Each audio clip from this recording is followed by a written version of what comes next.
The fire protection mission for the Oregon Department of Forestry and Oregon's Forest Protective Association is straightforward: to safely protect the property of its customers from wildfire to prevent resource loss and minimize costs. In the Southern Oregon area, this includes both the owners of private forest land as well as the public agencies such as the Bureau of Land Management. This unambiguous mission is driven by the high value of timber resources in Southern Oregon, their importance to the state's economy, as well as the danger to the public posed by wildfire. This primary mission is codified under law in Oregon Revised Statutes, Chapter 477, Fire Protection of Forest and Vegetation.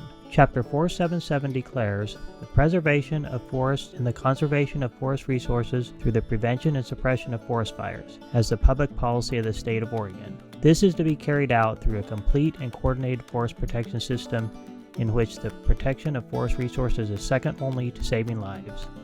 Along with this clear statement of purpose and priority, Chapter 477 contains three key provisions that inform and guide wildfire suppression activities for the Southern Oregon area and across the state of Oregon. The first of these three is that any fires on forest land in Oregon burning uncontrolled or without action being taken to stop their spread are declared a public nuisance and a threat to life, forest resources, and property. The second is landowners in Oregon have the legal obligation to put out fires burning uncontrolled on their property, regardless of how the fire may have started. And, importantly, the state of Oregon cannot prohibit landowners from fighting a fire on their own land or a fire that's a threat to their property.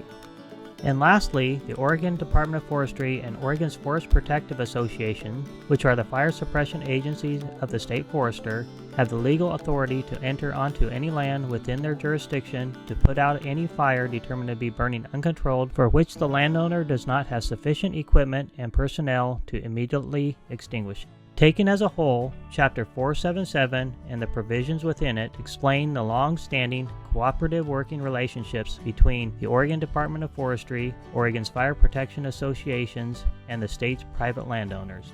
Understanding the history of this close working relationship is key to understanding the development of wildland firefighting in Oregon today.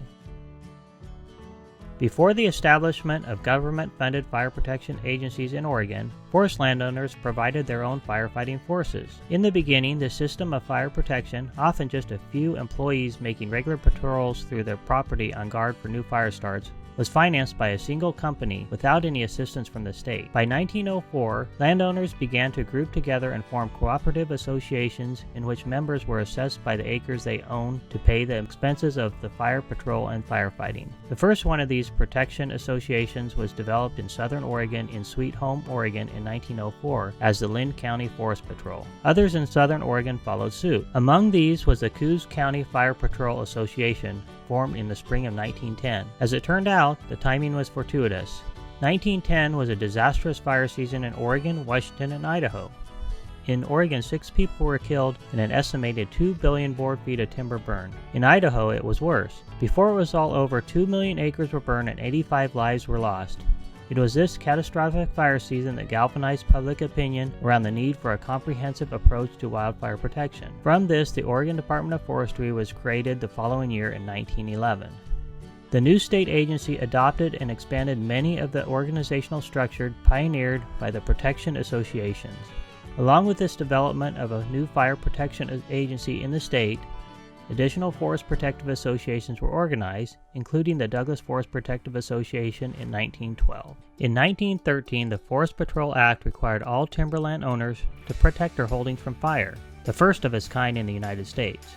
Those forested areas not already protected by an association were assessed and organized into fire protection districts under the newly formed Oregon Department of Forestry. As the Oregon Department of Forestry and the Oregon Forest Protection Associations developed over time, our working relationships with a variety of other stakeholders has expanded and grown to more fully realize our mandate to create a complete and coordinated system of fire protection across the state. The cooperators who provide essential assistance for fire protection in Oregon on a regular basis include the State Fire Marshal's Office and the Oregon City and Rural Fire Departments. This critical working relationship is an important component in our ability to protect property in the wildland-urban interface, the transition zone where our forests meet our homes. This complementary partnership allows us to actively engage the spread of wildfires while providing more effective protection for homes and infrastructure. In addition to our structural partners, we work closely with a wide array of state and federal partners, including the Oregon Office of Emergency Management, Oregon Military Department, Oregon Department of Transportation, Oregon Department of Fish and Wildlife, the U.S. Forest Service, and the Bureau of Land Management.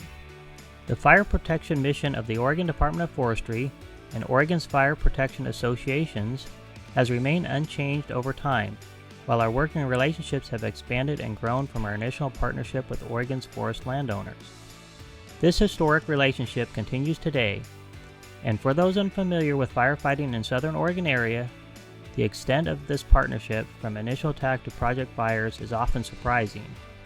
The strength of this cooperation is driven by the fact that the Southern Oregon area is home to some of the most productive timber growing lands in the nation, and from years of experience demonstrating that the combined resources of the forest industry professionals with agency and association firefighting expertise has proven to be a successful strategy for the fire protection in the area.